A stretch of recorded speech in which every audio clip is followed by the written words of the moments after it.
जय हिंद दोस्तों। Welcome to AP academy. आज हम लोग क्लास 8 की एनसीईआरटी की बुक को स्टार्ट करने वाले हैं, जिसमें आज हम पढ़ने वाले हैं चैप्टर नंबर 1 में, that is crop production and management. अभी तक हम लोगों ने अपने जनरल साइंस में क्लास 6 और क्लास 7 की एनसीईआरटी की बुक का पूरे लेसन्स कंप्लीट कर लिए हैं। अगर आपको 6th या 7th क्लास की एनसीईआरटी के बारे में चैप्टर्स पढ़ने हैं तो आप हमारे प्रीवियस वीडियोस को देख सकते हैं। आज हम लोग शुरू करने जा रहे हैं एक बहुत ही important topic, that is crop production and management. देखिए, हम लोगों ने जब क्लास 6 में पढ़ा था तो हमने ये देखा था कि जो हमें फूड मिलता है या जो हम खाना खाते हैं, बेसिकली वो फूड हमको प्लांट्स और एनिमल से मिलता है। हमने आपको बताया था कि दो सोर्सेस होते हैं फूड्स के, एक होता है प्लांट्स और एक होते हैं एनिमल्स। आज हम इस चैप्टर में बात करेंगे प्लांट्स के बारे में, मतलब वो फूड ग्रेन्स जो हमको प्लांट से मिलते हैं।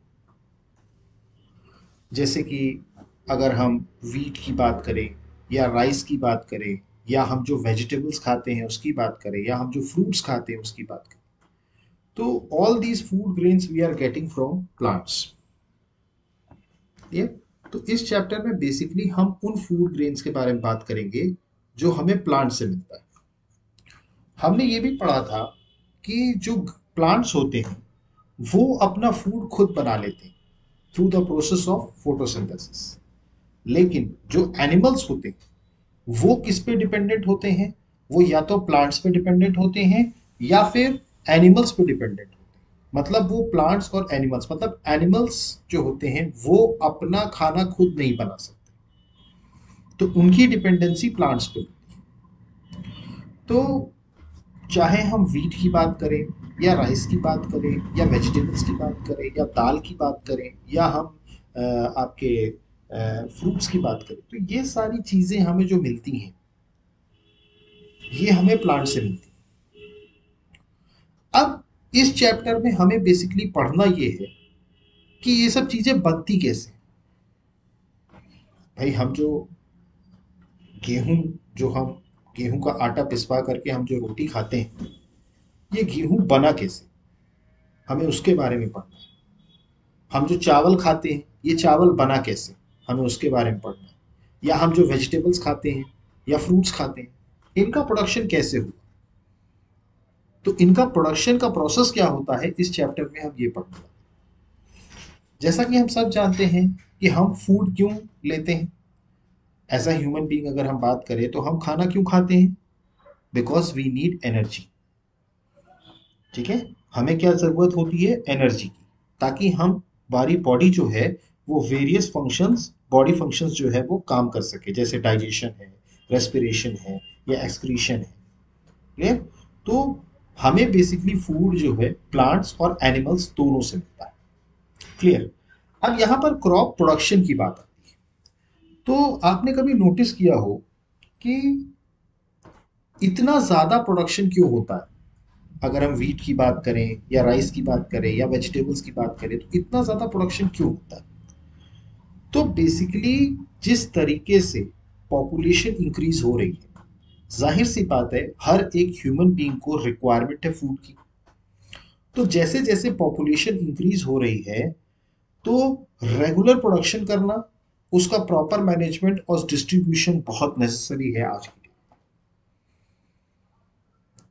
देखिए, सिर्फ प्रोडक्शन करने से ही काम नहीं होता, उसको स्टोर करके और फिर डिस्ट्रीब्यूट करना, ये भी इंपॉर्टेंट काम होते हैं। आप लोगों ने एक टर्म पढ़ा होगा या किसी से सुना होगा, एफसीआई।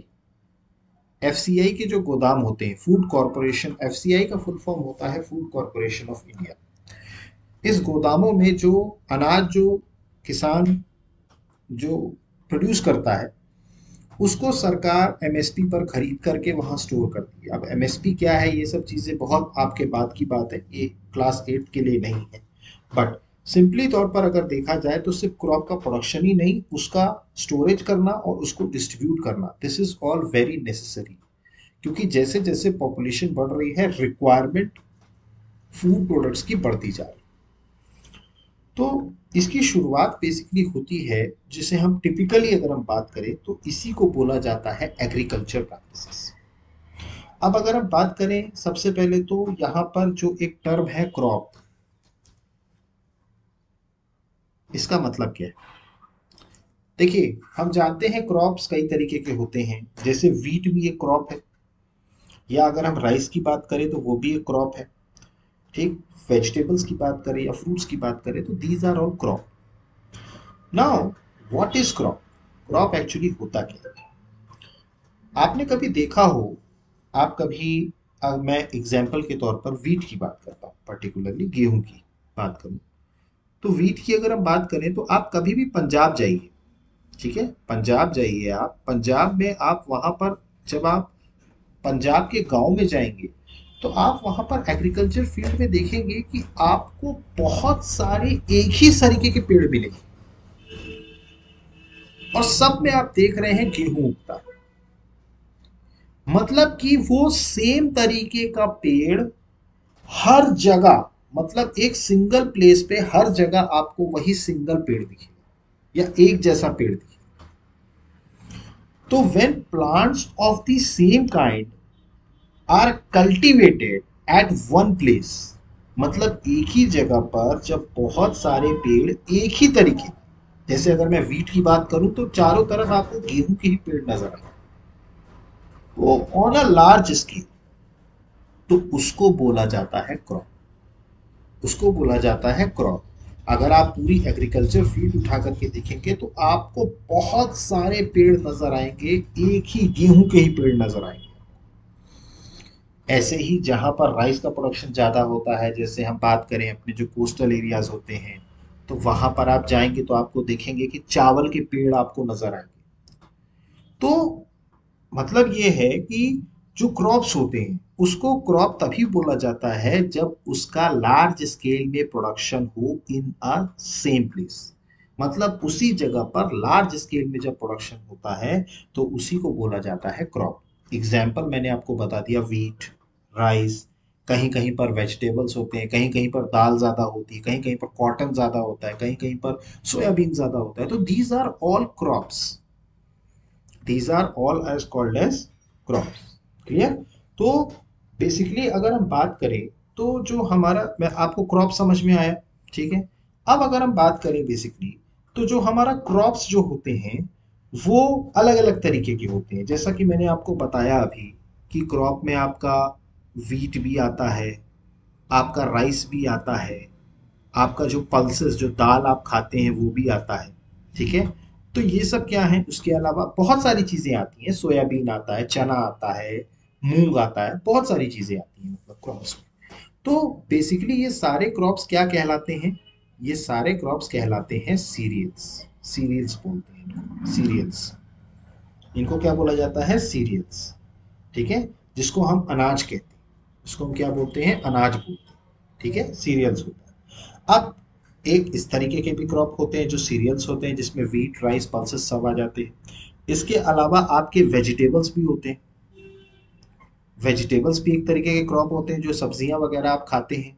फिर इसके अलावा फ्रूट्स भी जो होते हैं वो भी एक तरीके के क्रॉप होते हैं। तो आप यहाँ पर देखेंगे कि डिफरेंट डिफरेंट वैरायटी के क्रॉप्स जो होते हैं, टाइप्स ऑफ क्रॉप्स, ठीक है। लेकिन अगर हम अपने पर्टिकुलरली उसकी इंडिया की बात करें तो यहाँ पर हमने इन क्रॉप्स को on the basis off season classify किया हुआ है। मैं बताऊंगा आपको ये क्यों हो रहा है। तो on the basis off season अगर हम बात करें तो जिस सीजन में जो चीज ग्रो होती है हमने उस पर्टिकुलर क्रॉप को उस पर्टिकुलर क्लासिफिकेशन में डाला है। जैसे अगर आपसे कोई पूछे कि what are the types of crops, तो आप उसको ये wheat, rice, pulses, vegetable, fruits नहीं बताएंगे। आप उसको बताएंगे कि हमारे देश में तीन तरीके के क्रॉप्स होते हैं। एक होती है खरीफ क्रॉप, एक होती है रबी, और तीसरा होता है जायदा। वैसे हम लोगों को 8th वाले चैप्टर में सिर्फ रबी और खरीफ क्रॉप्स के बारे में पढ़ना है, बट जायदा के बारे में भी मैं आपको बता दूंगा कि जायदा क्रॉप्स बेसिकली होती क्या। तो इंडिया जो है बहुत वास्ट कंट्री है, ठीक है, और यहाँ पर कंट्री वास्ट होने के कारण क्लाइमेटिक कंडीशंस अलग अलग हैं। जैसे मैं टेम्परेचर की बात करूँ या ह्यूमिडिटी की बात करूँ या रेनफॉल की बात करूँ, तो ये अलग अलग रीजन्स में अलग अलग है। मैंने आपको जब मॉनसून के बारे में पढ़ाया था तब मैंने वहाँ पर क्लाइमेटिक कंडीशंस के बारे में बताया था कि भाई देखिए, एग्जाम्पल के तौर पर अगर मैं बात करूँ तो जो पंजाब की क्लाइमेटिक कंडीशन है वो ज़रूरी नहीं है कि वेस्ट बंगाल की। वेस्ट बंगाल की क्लाइमेट कंडीशंस बिल्कुल अलग है।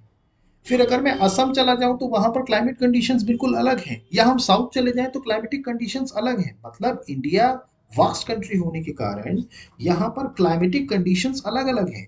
इसीलिए आप यहाँ पर देखेंगे कि जो क्रॉप का प्रोडक्शन होता है वो रीजन टू रीजन वेरी करता है। जैसे अगर मैं पर्टिकुलरली वीट की बात करूं, अगर मैं गेहूं की बात करूं, तो गेहूं बेसिकली आपके नॉर्थ इंडिया में सबसे ज्यादा उगाया जाता है।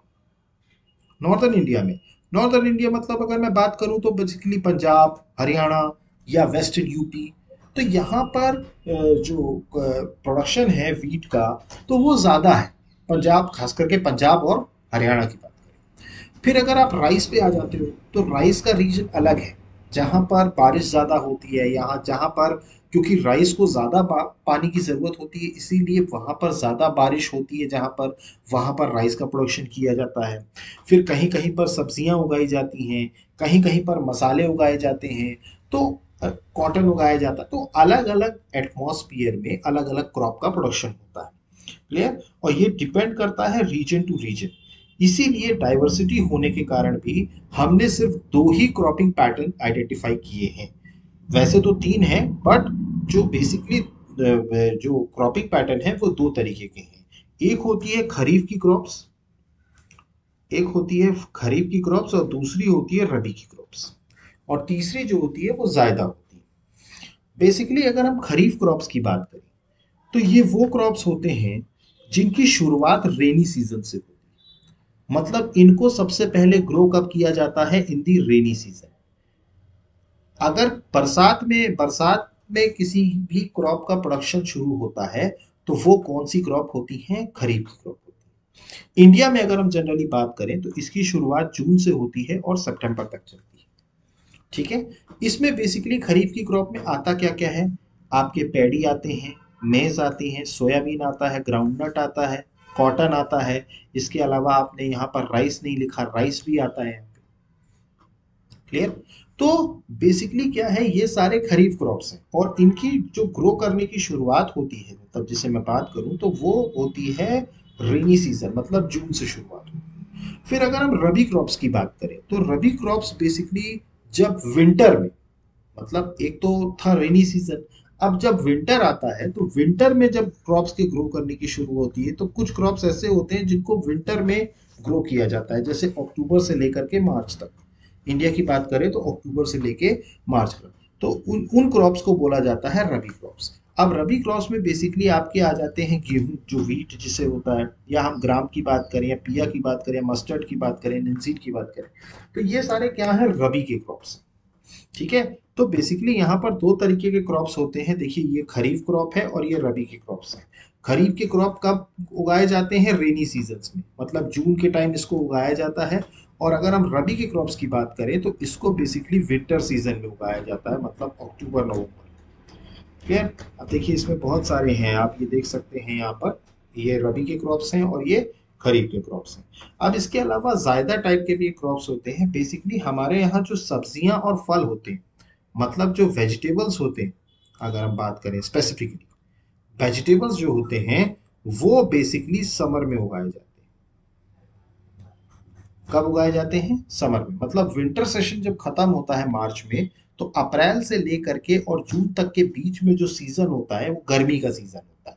ठीक है? तो गर्मी के सीजन में बेसिकली आपकी जो वेजिटेबल्स हैं या जो फ्रूट्स हैं वो उगाए जाते हैं। इसीलिए इनको जायदा की फसल बोलते हैं।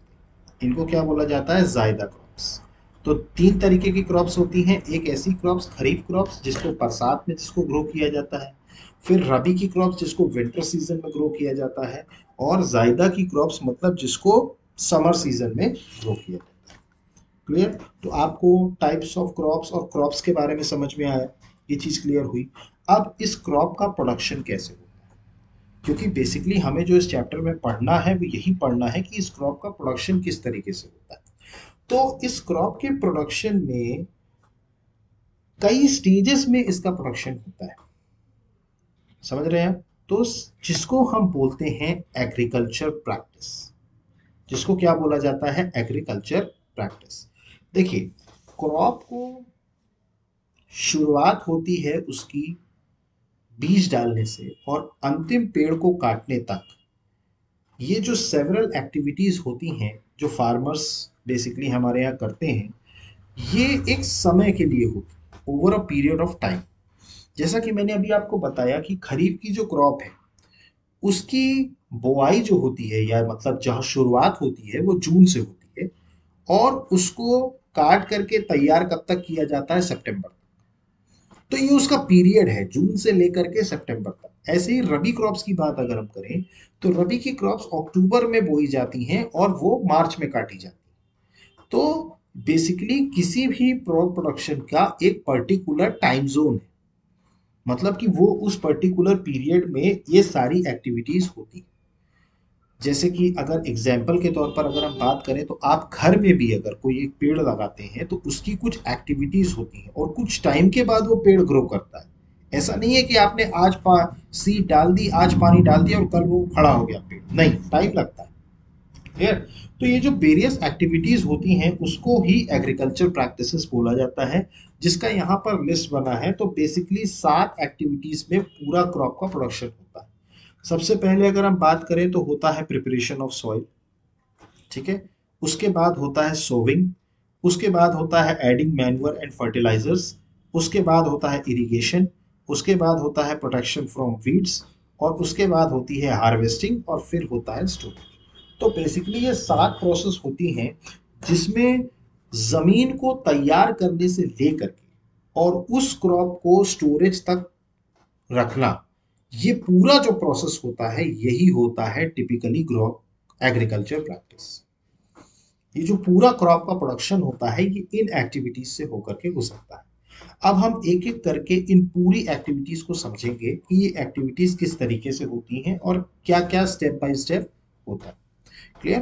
तो सबसे पहले अगर हम बात करें तो सबसे पहले होता है, तो ये बेसिक प्रैक्टिस है जो मैंने आपको बताया।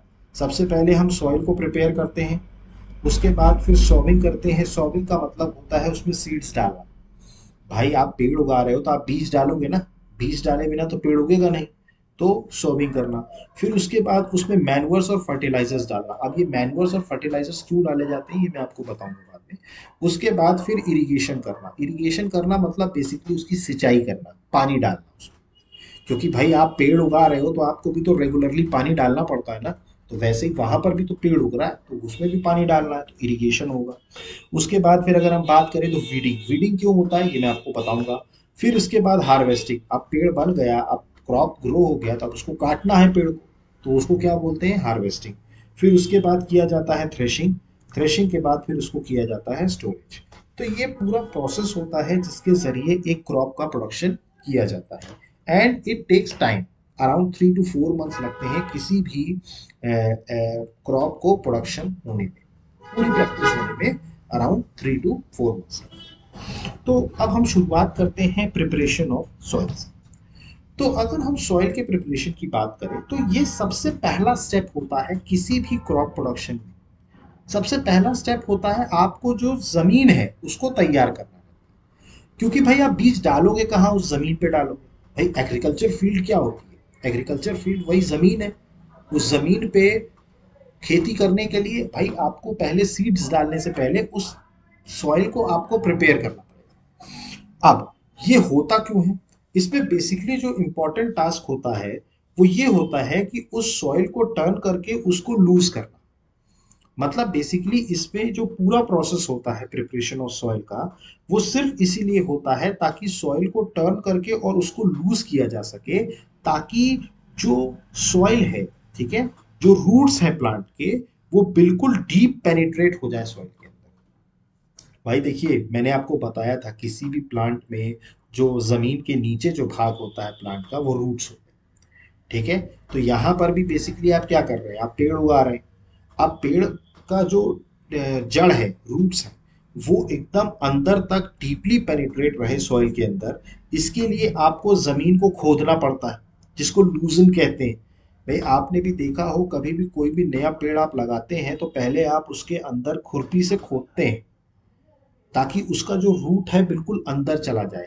क्योंकि जो जब तक वो रूट अंदर नहीं जाएगा तब तक उसको न्यूट्रिएंट्स नहीं मिलेंगे। भाई जो जमीन के अंदर जो न्यूट्रिशन है वही तो रूट्स लेते हैं, और रूट से ही वो प्लांट तक पहुंचता है। तो वो रूट्स को अंदर न्यूट्रिशन लेने के लिए उसको अंदर तक डीप पेनिट्रेट करना पड़ेगा। इसीलिए आप देखिए खुदाई की जाती है, या खुरपी से आप देखेंगे कि किया जाता है। आप कभी भी गार्डनर को देखिएगा, आपने उसको बोलेगा नया पेड़ लगाए, तो आपको वो समझ में आएगा, वो पहले मिट्टी को खोदता है। तो बेसिकली यहाँ पर प्रिपरेशन ऑफ सॉइल में यही है कि ये सॉइल को लूजन करना, ताकि जो कि ग्रोथ हो सके अंदर अर्थवॉर्म्स की या माइक्रोब्स की, जो कि प्रेजेंट है सॉइल के अंदर।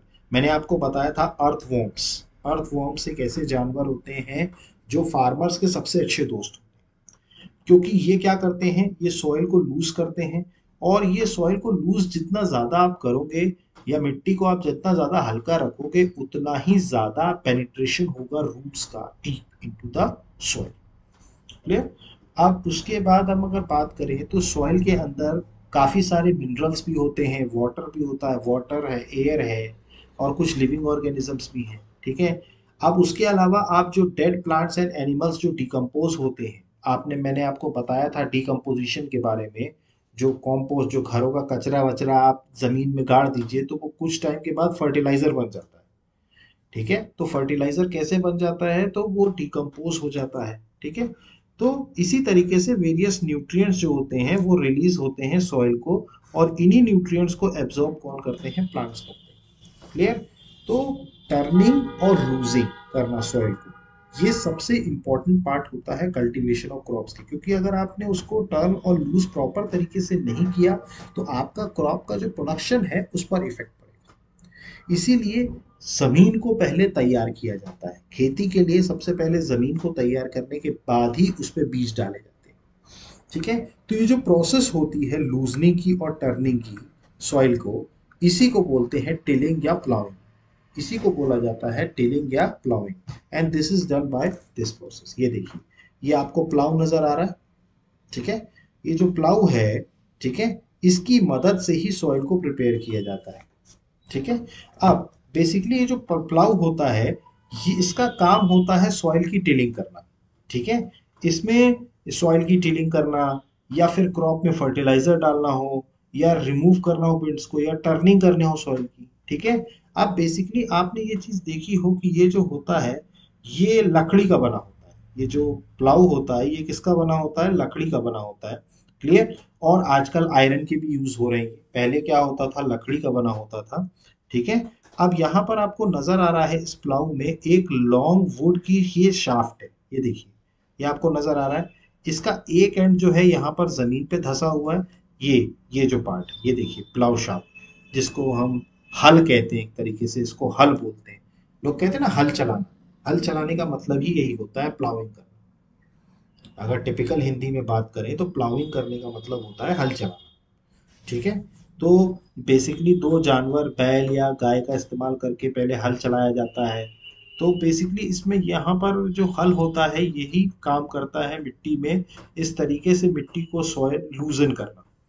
क्लियर। फिर इसके अलावा यहाँ पर एक और भी इंस्ट्रूमेंट इस्तेमाल किया जाता है, हॉक। ठीक है। ये बेसिकली आपको सॉइल को लूजन करने के लिए भी इस्तेमाल किया जाता है, और वीड्स को भी रिमूव करने के लिए इस्तेमाल किया जाता है। इसमें एक लॉन्ग रॉड होती है। ठीक है। जो कि लकड़ी की या आयरन की बनी होती है। मतलब ऐसा कुछ जरूरी नहीं है कि लकड़ी की हो, वो आयरन की भी हो सकती है। ठीक है।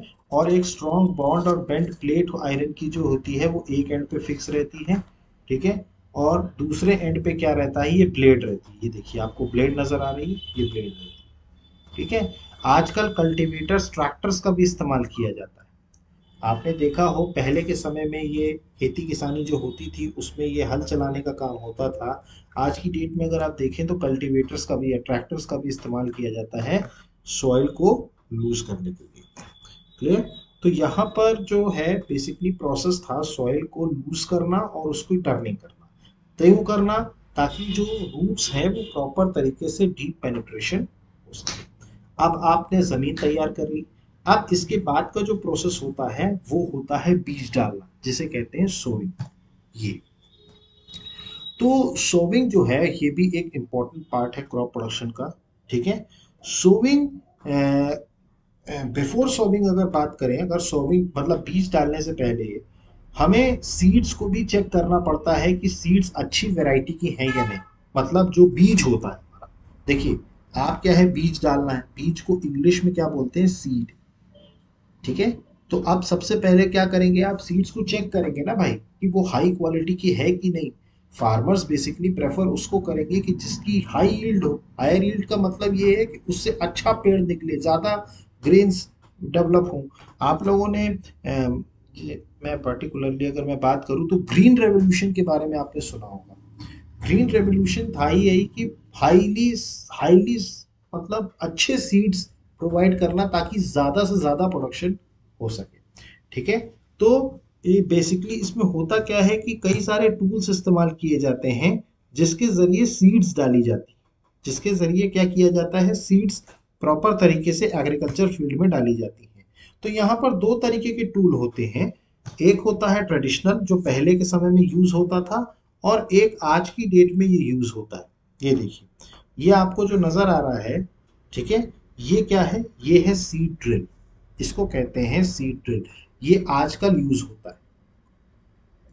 सीड ड्रिल हो या ये ट्रेडिशनल मेथड हो, ट्रेडिशनल टूल हो, इनका काम ये है कि जो बीज है वो यूनिफॉर्मली और प्रॉपर तरीके से पूरी फील्ड में डल सके। देखिए क्या होता है, जो एग्रीकल्चर फील्ड होती है, ठीक है, आप उसमें जो आप बीज डालते हैं, ठीक है, क्योंकि जहां पर भी आप बीज डालेंगे वहीं पे पेड़ उगेगा।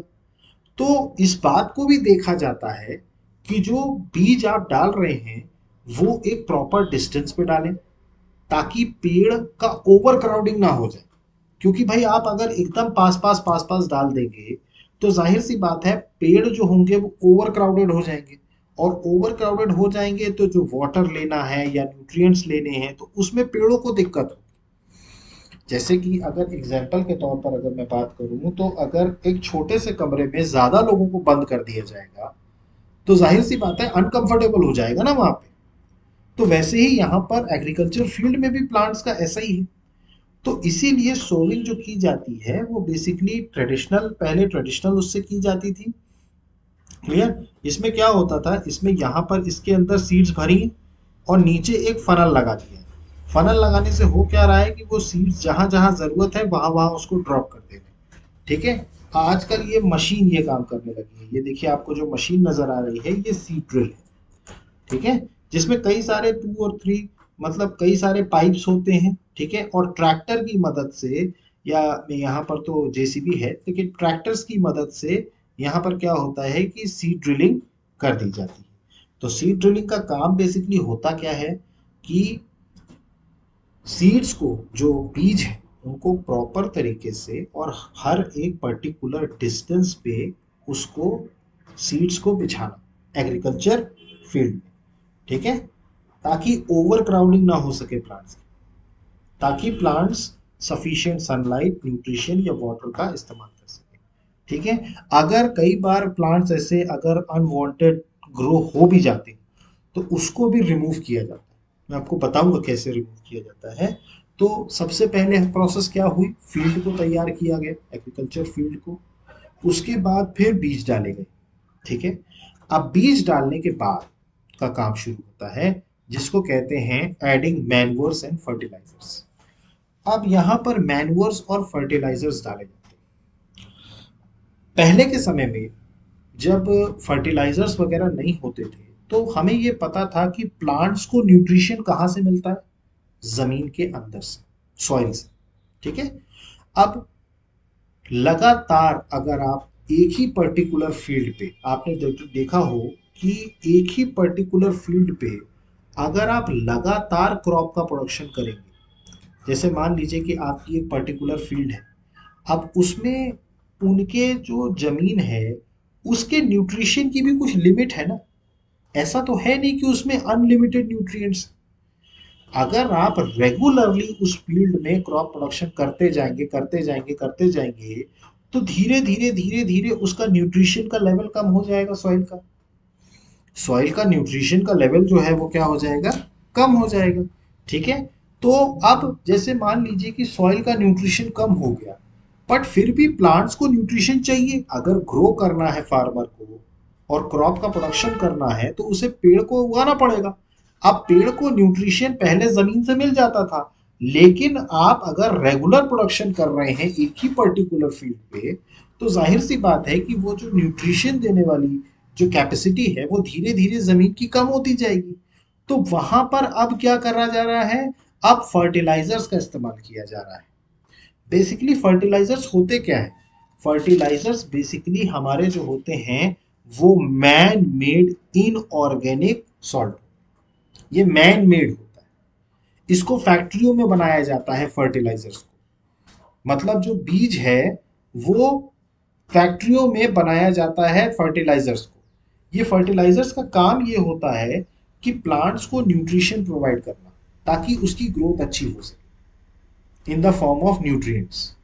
ठीक है। तो इसीलिए ये क्या करे जाते हैं, फर्टिलाइजर्स ऐड किए जाते हैं सॉइल में, ताकि प्लांट्स जो हो सके वो हेल्दी ग्रो हो सके, जिसको हम मैन्युअर्स या फर्टिलाइजर्स कहते हैं। ठीक है। अब देखिए, मैन्युअर अलग चीज होती है, फर्टिलाइजर्स अलग चीज होती है। ठीक है। सॉइल को रेगुलरली सप्लाई किया जाता है, ठीक है, ताकि प्लांट्स को न्यूट्रिशन मिल सके। आप जानते हैं कि प्लांट्स के ग्रोथ के लिए उसको क्या चाहिए, न्यूट्रिशन चाहिए। ठीक है। और मैंने आपको बताया कि इन फर्टिलाइजर्स की जरूरत क्यों पड़ रही है, क्योंकि जो जमीन का न्यूट्रिशन है वो क्या है, खत्म होता जा रहा है, क्योंकि रेगुलरली क्रॉप का प्रोडक्शन हो रहा है in the same field. Clear. अब यहां पर फर्क क्या है मैन्योर और फर्टिलाइजर्स में। देखिए, फर्टिलाइजर्स बेसिकली क्या होते हैं, ये फैक्ट्रियों में बनाए जाते हैं। ठीक है। और फर्टिलाइजर्स में बेसिकली क्या किया जाता है, केमिकल्स का इस्तेमाल किया जाता है। ठीक है। और ये जो मैन्युअर्स होते हैं ये नेचुरल सब्सटेंस होते हैं। मैंने आप लोगों को बताया था डीकम्पोस्टिंग के बारे में, कंपोस्टिंग के बारे में। कंपोस्टिंग मतलब मैंने आपको बताया था, जब मैं वेस्ट मटेरियल्स के बारे में पढ़ा रहा था तब मैंने आपको कंपोस्टिंग बताया था कि कचरे को अगर आप जमीन में दफन करके रख दें तो कुछ टाइम के बाद वो एक मैन्युअर बन जाता है। कंपोस्टिंग मैंने आपको बताया था, तो उसी से जो प्रोडक्शन होता है वो मैन्युअर।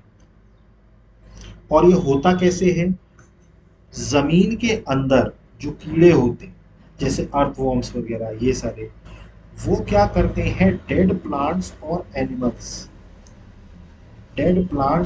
एनिमल्स इनको डिकम्पोज करते हैं। आपने कभी भी देखा हो तो अगर किसी व्यक्ति को आपने हॉरर सीरियल्स या क्राइम उसमें देखा होगा कि अगर किसी व्यक्ति को जमीन के नीचे दफन करते हैं तो कुछ टाइम के बाद उससे सिर्फ आपको स्केलेटन दिखता है, उसका शरीर का मांस कहाँ गया, वो अंदर के जो कीड़े थे उन्होंने खा लिया। डेड प्लांट्स और एनिमल्स जो होते हैं उनको क्या कर दिया जाता है, डिकम्पोज कर दिया जाता है इन्हीं एनिमल्स के द्वारा। तो वो जो उसके बाद जो वेस्ट रिलीज करते हैं, जो अर्थवॉर्म्स होते हैं या जो वेस्ट रिलीज करते हैं, वो ही मैन्युअर होता है और वो प्लांट्स को न्यूट्रिशन प्रोवाइड करता है। देखिए, फर्टिलाइजर्स जो हैं वो इंडस्ट्री में बने हैं और वो केमिकल से बने हैं, जैसे यूरिया है, अमोनियम सल्फेट है, या पोटैश है, या नाइट्रोजन फास्फोरस पोटेशियम, ये सारे जितने भी आपके फर्टिलाइजर्स हैं ये फैक्ट्रियों में बनते हैं। ठीक है। तो ये फर्क है मैन्युअर में। मैन्युअर जो है वो नेचुरल सब्सटेंस है जो कि डीकम्पोजिशन से प्रोड्यूस होता है प्लांट और एनिमल्स के। फिर इसके अलावा फर्टिलाइजर्स जो है वो फैक्ट्री में प्रिपेयर किए जाते हैं, मैन्युअर जो होता है वो फील्ड में भी प्रिपेयर हो जाता है। ठीक है। फर्टिलाइजर्स जो होते हैं वो कोई ह्यूमस प्रोवाइड नहीं करते सॉइल को, और मैन्युअर्स जो होते हैं वो लॉट ऑफ ह्यूमस प्रोवाइड करते हैं टू द सॉइल। ह्यूमस के बारे में मैं पिछली क्लास में आपको बता चुका हूँ, मेरा वो वाला चैप्टर आप देखिएगा, आपको पता चल जाएगा ह्यूमस के बारे में। क्लियर। तो एडवांटेजेस क्या क्या हैं मैन्युअर के और फर्टिलाइजर्स में, तो एडवांटेजेस मैन्युअर के ये हैं, देखिए, फर्टिलाइजर्स बेसिकली आपके प्लांट का न्यूट्रिशन तो बढ़ा रहे हैं, लेकिन आपके सॉइल की क्वालिटी को कम कर देते हैं। आप समझिए, फर्टिलाइजर्स बेसिकली होते क्या हैं, चूंकि ये केमिकल से बने होते हैं, इसीलिए जब भी कभी इसका एक्सेसिव यूज होता है तो ये जमीन की वाटर होल्डिंग कैपेसिटी को कम कर देता है। देखिए, आप कभी भी जमीन में खेतों में आप या अपने गार्डन में ही आप जमीन में पानी जब डालते हैं, ठीक है, तो आप देखते हैं कुछ टाइम के बाद वो पानी जो होता है वो पूरी जमीन सोख लेती है। तो उसका कैसे सोख लेती है? क्योंकि उस जमीन के अंदर वाटर होल्डिंग कैपेसिटी। ये केमिकल्स क्या करते हैं, ये फर्टिलाइजर्स क्या करते हैं, उस जमीन की वाटर होल्डिंग कैपेसिटी को धीरे धीरे धीरे धीरे कम करने लगते हैं, और जो जमीन के अंदर पानी है भी उसको भी पॉल्यूट कर देते हैं। इसीलिए कभी भी ओवर यूज फर्टिलाइजर्स का होना, वो एक टाइम के बाद अभी तो आपको ग्रोथ दे देगा, लेकिन एक टाइम के बाद वो आपकी एग्रीकल्चर फील्ड को खराब करेगा। क्योंकि भाई आपको अभी तो सिर्फ ऐसा तो है नहीं कि आपको सिर्फ अभी क्रॉप प्रोडक्शन करना है बस खत्म। आपको तो रेगुलरली उसमें क्रॉप प्रोडक्शन करना है, ठीक है। तो उसकी वाटर होल्डिंग कैपेसिटी कमजोर होती है। इसीलिए आजकल जो एग्रीकल्चर में सबसे ज्यादा प्रैक्टिसेस चल रही है वो है, that is the use of manure. Manure मतलब जो नेचुरल सब्सटेंस से डिकम्पोज करके बनते हैं, क्योंकि इसमें कोई भी केमिकल्स नहीं मिले। तो इसीलिए ये वाटर होल्डिंग कैपेसिटी को भी अच्छा रखते हैं, ये आपकी फील्ड का नुकसान होने नहीं देते हैं। जिसे आज की डेट में अगर हम बात करें तो ऑर्गेनिक फार्मिंग का नाम दिया जा रहा है। क्या दिया जाता है? Organic farming. आप लोगों ने सुना होगा कई बार ऑर्गेनिक खेती। ऑर्गेनिक खेती बेसिकली है क्या? मतलब कि फर्टिलाइजर्स का यूज करना बंद करें और मैन्यूअर्स का इस्तेमाल करें, ताकि आपकी फील्ड जो है वो खराब ना हो। So this is the difference between the manures and the fertilisers. तो देखिए, इस तरीके से ये फर्टिलाइजर्स, देखिए ये किसान है, ये अपनी फील्ड में क्या डाल रहे हैं? फर्टिलाइजर, ठीक है। तो ये बेसिकली क्या करते हैं? प्लांट्स को न्यूट्रिशन प्रोवाइड करते हैं। अब उसके बाद अपना जमीन तैयार हो गई, बीज डल गया, फर्टिलाइजर्स डल गए, अब उसके बाद होता है इरिगेशन। इरिगेशन का मतलब होता है फील्ड पे पानी डालना। क्योंकि आप भी जानते हैं कि अगर पेड़ को ग्रो करना है, ठीक है, अगर पेड़ को बड़ा होना है तो उसको रेगुलर वाटरिंग बहुत जरूरी है, ठीक है। तो वाटर सबसे इंपॉर्टेंट चीज होती है for proper growth and development of the plant. तो उसके प्रॉपर ग्रोथ और डेवलपमेंट के लिए इरिगेशन की जरूरत होती है। और जो प्लांट के रूट्स होते हैं वो बेसिकली वाटर को एब्जॉर्ब करते हैं। आपने कभी भी देखा हो, आप अपने घरों में भी जब पेड़ों में पानी डालते हैं तो बेसिकली आप पानी उसकी जड़ में डालते हैं। क्यों? क्योंकि उसकी जड़ जो होती है वो एब्जॉर्ब कर लेती है पानी। क्लियर? प्लांट जो होते हैं उसमें अप्रोक्सीमेटली 90% जो होता है वो वाटर होता है। प्लांट्स जो होते हैं 90% जो होता है वाटर होता है। दे कंटेन्स 90% वाटर, ठीक है। तो वाटर एसेंशियल बेसिकली है। क्यों? क्योंकि ये जो सीड्स का जर्मिनेशन हो रहा है, सीड्स मतलब ये जो जो सीड है, जो बीज आपने बोया है, उससे जो पेड़ बन रहा है, इसको वो ड्राई कंडीशंस में नहीं बन सकता। आपने कभी भी देखा हो, अगर आपके घरों में गार्डन वगैरह है, तो उसमें आपने देखा हो कि अगर पेड़ में आप कुछ दिन पानी न डालें तो पेड़ सूख जाता है या मुरझा जाता है। कारण क्या है उसका? उसका कारण ये है कि प्लांट का ग्रोथ नहीं हो पाता, क्योंकि बिना पानी के प्लांट का ग्रोथ नहीं हो सकता। तो इसीलिए क्या होता है, वाटर जो होता है वो बहुत एसेंशियल होता है, ठीक है। इसके अलावा कुछ वाटर्स के अंदर न्यूट्रिशंस भी डिसॉल्व होते हैं, ठीक है, जो कि पेड़ों के लिए काम आते हैं, ठीक है। और कई सारे एडवांटेजेस होते हैं। तो यहाँ पर अगर हम वाटर की बात करें तो ये जो सप्लाई होती है क्रॉप्स को वाटर की रेगुलर इंटरवल्स में, इसी को इरिगेशन बोलते हैं। इसी को क्या बोला जाता है? इरिगेशन, जिसे हिंदी में बोला जाता है सिंचाई। हिंदी में क्या बोला जाता है इसको? सिंचाई। तो ये किस तरीके से होती है, ये डिपेंड करता है क्रॉप टू क्रॉप। या सॉइल टू सॉइल या सीजन टू सीजन की बात करें। जैसे कि अगर मैं बात करूं समर सीजन में, तो समर सीजन में इरिगेशन ज्यादा होता है। कारण क्या है कि समर सीजन में जो सॉइल होता है वो जल्दी सूखता है, मिट्टी जो होती है उसकी वो जल्दी सूखती है, इसीलिए प्रॉपर टाइम पर इरिगेशन होना जरूरी। क्लियर। अब ये इरिगेशन के सोर्सेस क्या क्या है, ये पानी कहाँ कहाँ से आता है, अगर मैं बात करूं तो ये सिंचाई के लिए पानी कहाँ से आता है। तो बेसिकली आपका जो पानी आता है वो या तो कुएं से आता है, आपने देखा होगा। आप कभी भी गांव जाइए, विलेज जाइए, तो वहां पर आप देखेंगे कि बहुत सारे लोगों ने कुएं बना के रखे अपनी खेती, अपने उसके आसपास जितनी भी अपने एग्रीकल्चर फील्ड के आसपास का एरिया है उसमें कुएं बना के रखे, जिसको हम बोलते हैं वेल। इसके अलावा ट्यूबवेल से भी होता है। इसके अलावा आप पॉन्ड से भी लेते हैं, लेक से भी लेते हैं, रिवर से भी लेते हैं, टैप्स कैनाल से भी लेते हैं।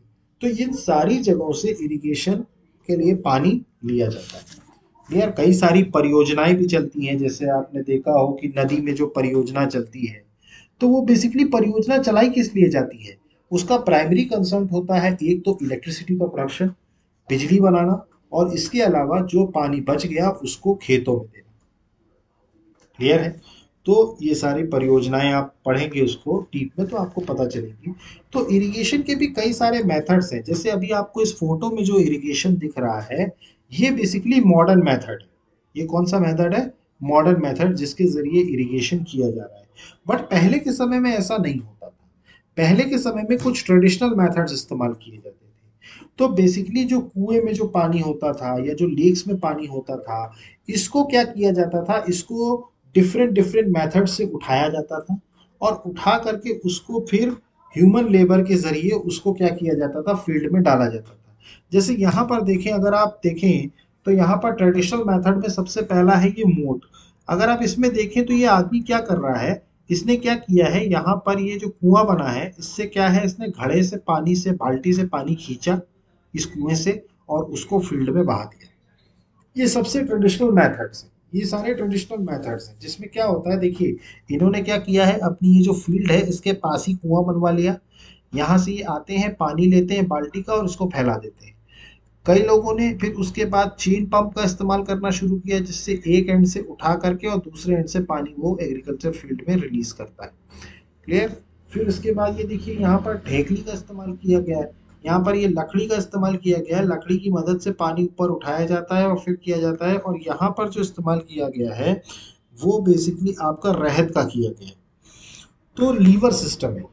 तो ये सब ट्रेडिशनल मेथड्स से जो इरिगेशन के लिए यूज किया जाता था। आज की डेट में जिन मेथड्स का इरिगेशन के लिए यूज किया जाता है, आपने कभी आप जाइएगा एग्रीकल्चर फील्ड में, आपको ऐसे स्प्रिंकलर सिस्टम नजर आए दिखेंगे। ये देखिए, ये है स्प्रिंकलर सिस्टम। ये क्या है, स्प्रिंकलर सिस्टम। तो ये स्प्रिंकलर सिस्टम में ये एक स्प्रिंकल लगा होता है। इसमें क्या होता है, एक वर्टिकल शाफ्ट होती है और उसमें ऊपर नोजल लगी होती है जो स्प्रिंकलर होती है।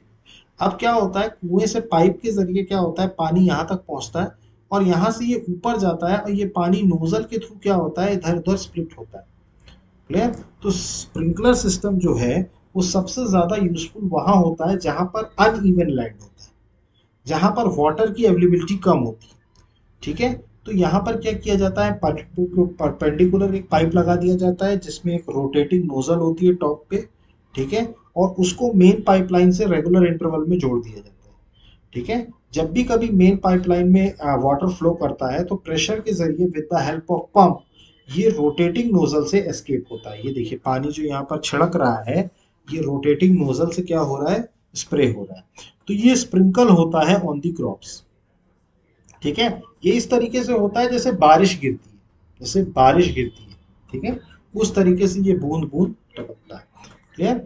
बेसिकली स्प्रिंकलर्स का इस्तेमाल कहाँ कहाँ किया जाता है, तो बेसिकली आपका जो कॉफी का प्लांटेशन होता है, अगर मैं बात करूं तो वैसे तो हर जगह यूज होता है इसका, बट बेसिकली जो कॉफी का प्लांटेशन होता है, फिर और भी कई सारे क्रॉप्स होते हैं जहां पर स्प्रिंकलर सिस्टम का इस्तेमाल किया जाता है।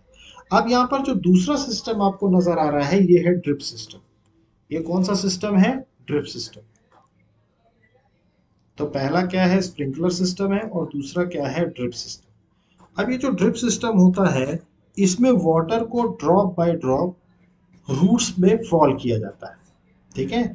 जिसको हम ड्रिप सिस्टम कहते हैं। ये सबसे बेस्ट टेक्निक होती है वाटरिंग के लिए। फ्रूट्स हैं, प्लांट्स हैं, गार्डन है, ट्रीज। आपने कभी देखा हो गार्डन में आप पाइप के जरिए क्या करते हैं, पानी को जो करते हैं आप पाइप सप्लाई करवाते हैं, जिससे क्या होता है पानी की रूट्स पे वो चला जाता है। तो ये जो होता है ये ड्रिप सिस्टम होता है। तो यहाँ पर आप इसके बारे में पढ़ लीजिएगा, ड्रिप सिस्टम के बारे में और स्प्रिंकलर सिस्टम के बारे में। ये सारे क्या है, मॉडर्न मेथड्स हैं इरिगेशन। ठीक है, तो ये हमारा इरिगेशन होगा। इरिगेशन मतलब सिंचाई। अब उसके बाद जो मेन टॉपिक आता है वो है प्रोटेक्शन फ्रॉम वीड्स। अब देखिए यहाँ पर बेसिकली वीड्स होते क्या है। देखिए किसी भी फील्ड में, अब आपने देखा है कि एक पर्टिकुलर फील्ड में कोई एक प्लांट तो होता नहीं, कई सारे प्लांट्स होते हैं सेम काइंड के। अब इनके क्या होता है, कई कई बार कुछ ऐसे अनडिजायरेबल प्लांट्स भी नेचुरली ग्रो हो जाते हैं। मतलब क्रॉप के साथ साथ कुछ ऐसे प्लांट्स भी उसके अंदर से ग्रो हो जाते हैं या उनके स्पेस के बीच में जिसकी जरूरत नहीं है, जो अनडिजायरेबल। तो जाहिर सी बात है कि उन अनडिजायरेबल प्लांट्स को ही क्या बोला जाता है, वीड्स। उन अनडिजायरेबल प्लांट्स मतलब जो अपने आप कोई ना कोई प्लांट उग गया, हमने नहीं उगाया लेकिन वो अपने आप उग गया, तो उन अनडिजायरेबल प्लांट्स को ही वीड्स बोलते हैं। उन अनडिजायरेबल प्लांट्स को ही क्या बोला जाता है, वीड्स बोला जाता है। और इसका जो रिमूवल होता है इसी को वीडिंग बोलते हैं। इसी को क्या बोला जाता है, वीडिंग। इसको क्या बोला जाता है, वीडिंग। तो वीडिंग बेसिकली नेसेसरी होती है क्योंकि ये जो वीड्स होते हैं ना, ये जो प्लांट होते हैं जो बीच में अपने आप उग जाते हैं, ये क्या करते हैं, एक तो उग गए तो जाहिर सी बात है हमने जो पानी क्रॉप्स के लिए डाला है वो इसका इस्तेमाल ये भी करेंगे, न्यूट्रिशन का इस्तेमाल करेंगे, स्पेस का इस्तेमाल करेंगे, लाइट का इस्तेमाल करेंगे। ठीक है, तो बेसिकली अल्टीमेटली ये क्रॉप्स के ग्रोथ को कम कर देते हैं, क्रॉप्स के ग्रोथ को कम कर देते हैं। ठीक है, और ये वीड्स जो होते हैं वो हार्वेस्टिंग में भी इंटरफियर करते हैं। ठीक है, मतलब जब कटाई होती है पेड़ों की तो उसमें भी ये क्या करते हैं, परेशानी क्रिएट करते हैं। ठीक है, और ये पॉइजनस होते हैं, कई कई पेड़ जो होते हैं वो क्या होते हैं, पॉइजनस होते हैं for animals as well as human beings. तो बेसिकली फार्मर्स जो प्रोसेस अडॉप्ट करते हैं इन वीड्स को और इनको कंट्रोल को, उसी प्रोसेस को क्या बोला जाता है, वीडिंग प्रोसेस।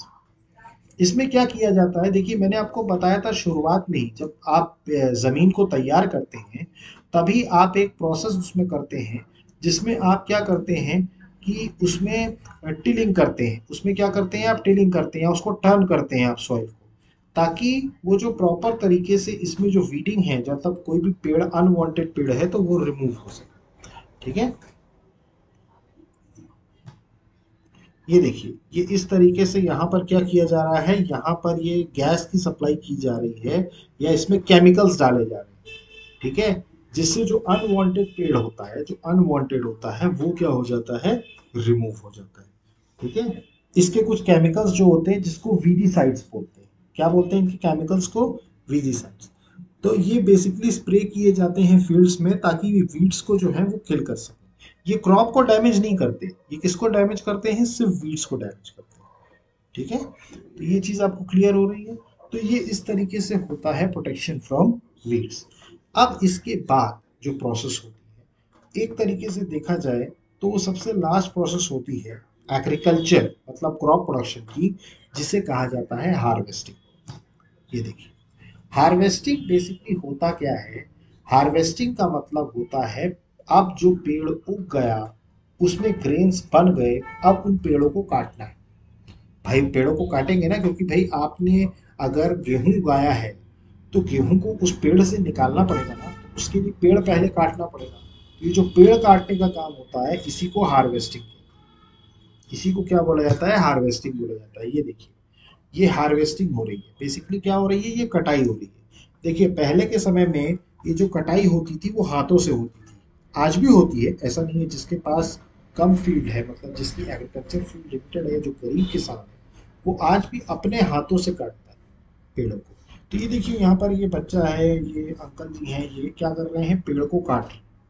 ठीक है, ये देखिए गेहूं का ही पेड़ है, ये आप ध्यान से देखिए गेहूं की टहनी है, तो बेसिकली उसको काट के अलग किया जा रहा है।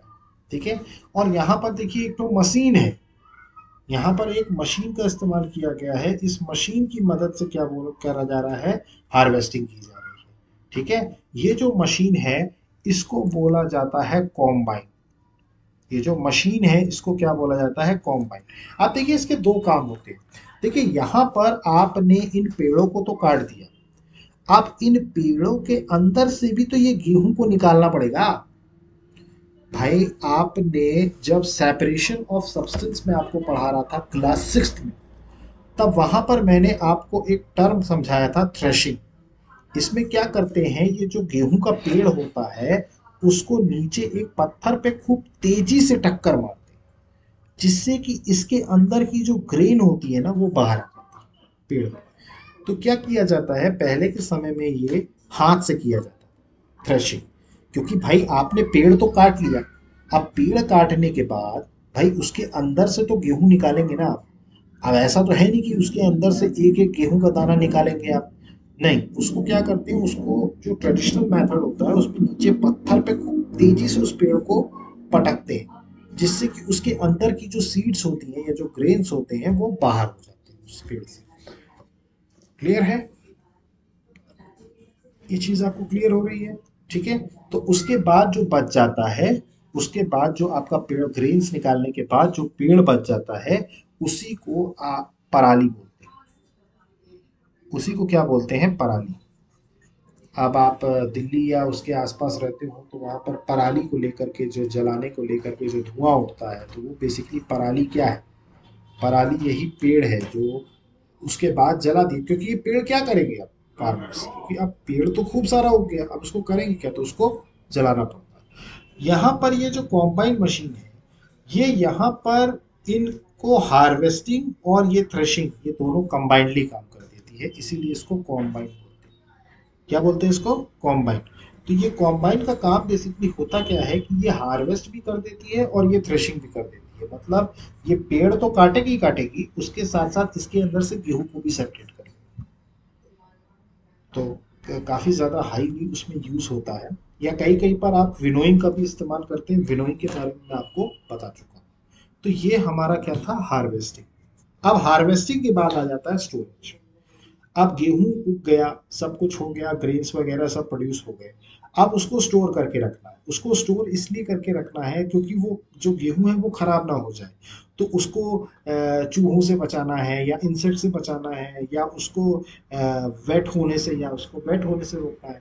इसीलिए क्या किया जाता है, जब भी कभी गेहूं जो है वो, जैसे अब आपने गेहूं के ग्रेन्स को निकाल लिया, अब उसको क्या करते हैं, धूप में सुखाया जाता है ताकि ड्राई हो जाए, और उसके बाद उसको जूट की बोरी में बांध दिया जाता है। ये देखिए ऐसे, ये ऐसे स्टोरेज होता है। ये देखिए यहाँ पर ये जूट की बोरी है, ठीक है, और ये इसमें बांध दिया गया है, ठीक है।